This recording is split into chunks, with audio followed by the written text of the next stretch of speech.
Here it is, friends. Listen to Rabbi Lipsker speak. Personally, at that time, I had a serious medical issue, and I went to the hospital, and they did a very, very difficult test on me. At that time, that test was not yet developed properly. And in the morning, after the test, my wife called the hospital to talk to me, and I didn't answer the phone.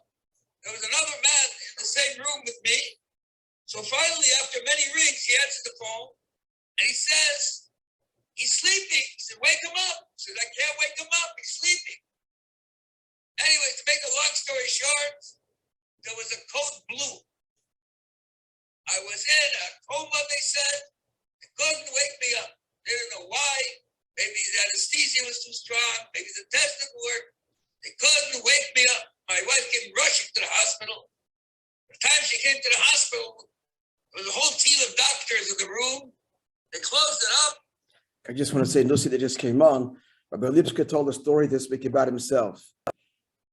So he had some serious medical problem, and they did some kind of test on him, and he was in a coma, and they couldn't wake him up. It's a code blue. His wife had called the hospital to speak to me, he says, and this is what happens. It's called the code blue, which is an emergency.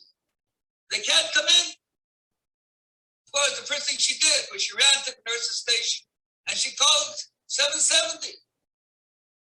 I said 39250. That was the number we all called. If that was busy, he called 9251. And Rabbi Klein answered the phone. Rabbi said, I'm in the hospital with Sholem and I can't wake him up. The doctors say he can't wake him up. I said, what number are you at? He tells him the number by the nurse's station. A few minutes later, Rabbi Chassidic calls. He wants to speak to me. So my wife says, he's in a coma. I'm in the nurse's station. No, I have a message to him from the Rebbe. I need to speak with him. Anyway, she goes to the room. They won't let her in. She forces herself in. As you know, we Lubavitchers, we do what we have to do. The Rebbe says, Chassidic says he has to speak to me. It means that the Rebbe said he wants to speak to me. Anyway, she comes in, he says, gives her the phone. They connect the phone from the nurse's station to the room. Emergency. My wife says it's an emergency. She picks up the phone, and Rabbi Chassidic was on the line. He can't Sholem bed. She says he can't speak. He said, I have to speak to Sholem Bed, says Rabbi Chassidic. Chassidic. The phone next to my ear, and the next thing I hear in the background, the Rebbe's voice, but says, Ranover is coming to Miami, and I have to make sure that I introduce him to certain professors at the university. Dr. Way, he's talking, he's awake. So what is the point here? Why am I telling you the story?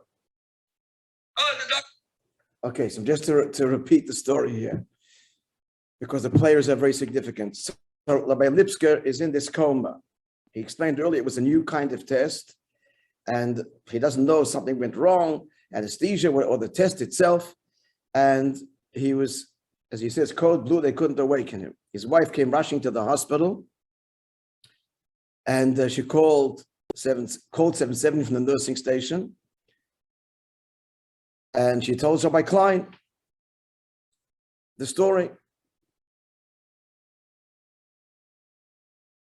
What number you at? And she gives the number.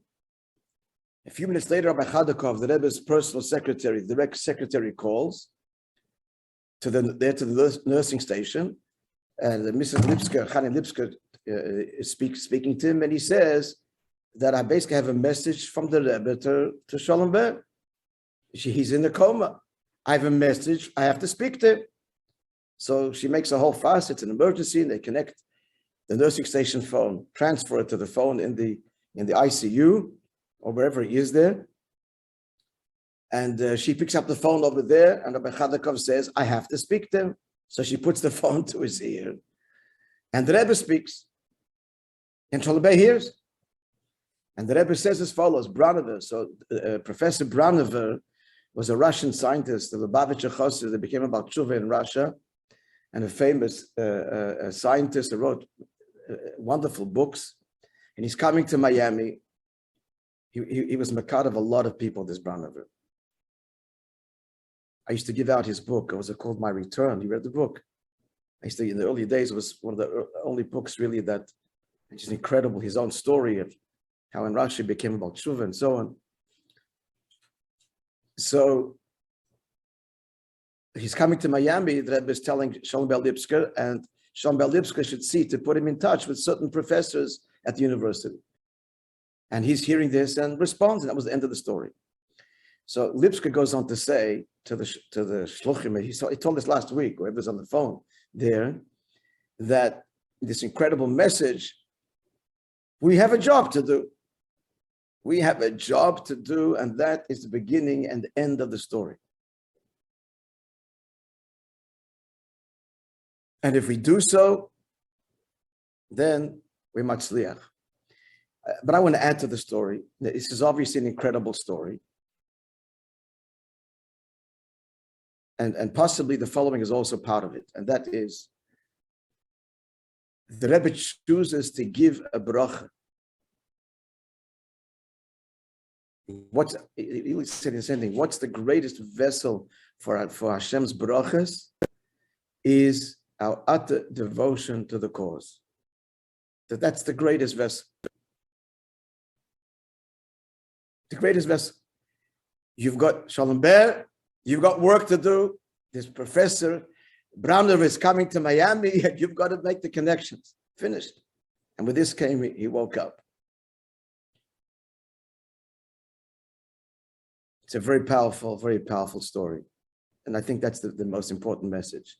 That the greatest, as we're going to learn now in the next section, the greatest keli for Hashem's brachas is, as we're learning in the Maimon now, not about me, but about the mission, like a child that is devoted to his parents, will save them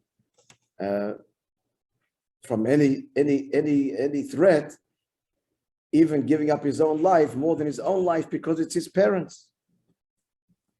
So it's all about carrying out what Hashem wants.